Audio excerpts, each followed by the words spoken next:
Hello and welcome back to my channel, Checks Captures Threats. For the first episode we learnt the basics of the game, how the pieces move, the point material and the quants on the grid. A few things before we go over this. It might look different now that I've not got the whole screen, I've just got the board. This will be future episodes as well, because obviously I don't need to show much more, they've just got to know what's on the chessboard. So, and this episode will be going over pins. The next two episodes will be over skewers and forks, and after that will be a quiz on testing everything we've done. So, what is a pin? A pin, if you think of it in real life terms, when you put a pin there it stays. Obviously, if you put it in a chalkboard or whatever. So, kind of think that in the way of chess. So, a piece would get stuck so that it can't move. Now I've got many examples here to show why, and we'll be clarifying that a bit more. So, you have a position here where it's even, really, should be. You know, you've got the same amount of pieces, you've got your knights, you've got your bishops, and you've got your rooks, and pretty much even amount of pawns here, maybe white is one extra. So, white has a move here that will be able to win a piece. Now, I'll let you find it first. I'll pause the video if you need to. So, okay. If you found the move rook to g1, that is correct. Because if you look here, this is directly in line with the king. And there's a piece in the way which doesn't make it a check. So, what can this bishop do? Well, this is the thing that makes it a pin. It can't move out the way. It's not allowed to, because if it moves out the way, you see how this rook opens up to a check, which means that if this bishop moved, it's what's called a legal move. You're not allowed to do it. So, you've always got to look out for these. You might see this early on in a game, a pin, where they immediately try and pin you onto your king. There's no worry. There is many ways to counter it, whether you want to try and get a piece up to protect it, for example. Now, this one is with the rook across a straight line. In this next example, here, again, even points material, you've got two rooks, you've got knights, bishops, and rooks again. And then, again, about the same amount of pawns, maybe black as one extra this time. So, using the understanding of what a pin is, I'm going to again give you a few seconds to pause the video and try and figure out what this move is. Okay, so obviously here we know these rooks can't do anything to pin a piece here. So we use another piece. Can this knight? Well, we know this knight is miles away to give any sort of, and I can't physically pin something. So we go to the bishop, which moves in diagonals.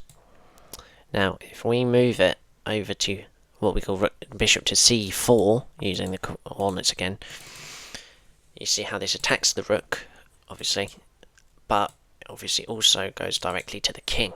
So again, if this rook moves, it's a legal move, because as you can see, if I show you here, it just opens a clear path to the king.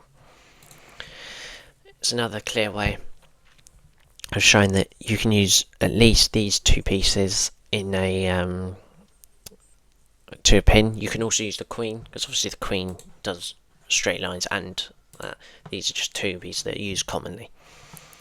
So obviously remember that knights won't be able to, because they physically don't cause they can't really pin the king, because it's not using a diagonal. It's quite different with the L shape, and a pawn can't either, because pawns can go up one square, same with the kings, so that wouldn't be enough. Now, other ways that they can use this is, if you do pin a piece like this, they can sometimes, especially if it's the same point material, let's say the bishop here was pinning the knight instead. Now, if they was able to protect that, obviously there's not really too much of a risk for them. So, There's always stuff to clarify there. That pins are good. Most of the time they're very good because it kind of isolates their piece out. I'm going to show a better reason after a game that I played recently on why this is good. So, here is a game I'm playing against this 1800, and it's his move here, and he plays the move queen takes f7, queen takes pawn. He wins a pawn. Now I've already, as we can see, using position immediately, you can see I'm one piece up, I have an extra bishop, but I have got less pawns. Only one less pawn though. But you can see that I'm already winning by at least a point or two. Maybe I'm 2 pawns down. Actually, I think I'm 2 pawns down, sorry. So, after this move, can we find a move? There is 2 pieces that can give a pin here. Can you find it? Okay, if you found either queen to b4 or bishop to b4, then you are correct, as I play bishop b4 in this scenario. What this does is this pings, obviously, like how we've done many times. Now the difference with this one is obviously the king is closer. If we looked on this one, see how the king's miles away, so it can't protect it. Same with this one, it can't protect it either. But as we can tell, the king can protect this piece because it's 1 square away. So, now, he protects that. This adds better, he's now put more protectors onto this, let's say. So if I did something like this, then it's not really too helpful, because there is a way you can see that you've got 1 attacker plus 2 attackers, and then you've got 2 defenders, which means it wouldn't work out. You always have to have more attackers than defenders. Okay.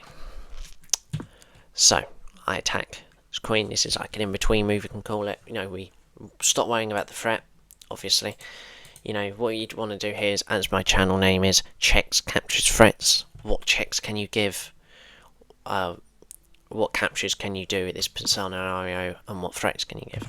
I'll be doing a whole episode on that term later on in the series.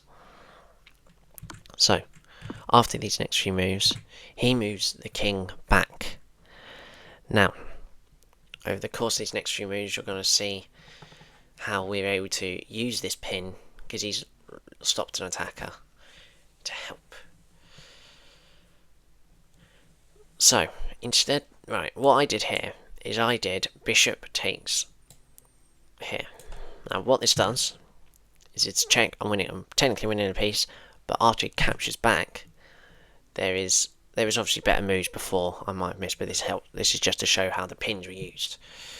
Now, what move here pins the rook and the king together? I'll let you quickly find that. Here's queen b4. Now again, obviously we know here, obviously moves the king closer to protect that piece. So, what we're able to do is trying to get rid of that. So this check here means it can't move here because the knight, there, and wherever else it goes, it can't obviously move here because the rook's still in line with it. So it has to go off, and this is why there is the use of this pin, because there is a move here. It's very difficult. You might be able to find it. I'll give you some time, but there is a move here that I can do that normally this rook would be able to take as a check, but because it's pinned it can't, and it protects this rook and gives a check. Now, what move could that be? If you found the great move of knight to d3, then you are correct, because as we can see, protects this piece, but you might be saying, oh, well, I can just take it. But as we see again, that when you take, it can't, because it's check as the king flashes. So this would obviously force the king to move here, and I'm going to be able to take the rook, and as he shows, the guy has resigned because we are whole rook up, and it's going to be mate next go, pretty much. So, that is pins. Quicker videos now. We're going to be, the 24-minute video we had, first episode, that was just getting all of the basics out of the way so we can purely go through each one of these steps slower. We don't want to rush through any of this. So these videos will be around 10 to 15 minutes now. Just trying to, not make it too long now for people, just in case, don't want to bore out. This is a hobby, after all, for some people. So that will be it for today's video. Next episode, it will be either forks or skewers, but that'll be the next 2 episodes at least. And then after that, we've got a little fun quiz from all of the things we've gone through. So I will see you then. Like and subscribe, and bye bye.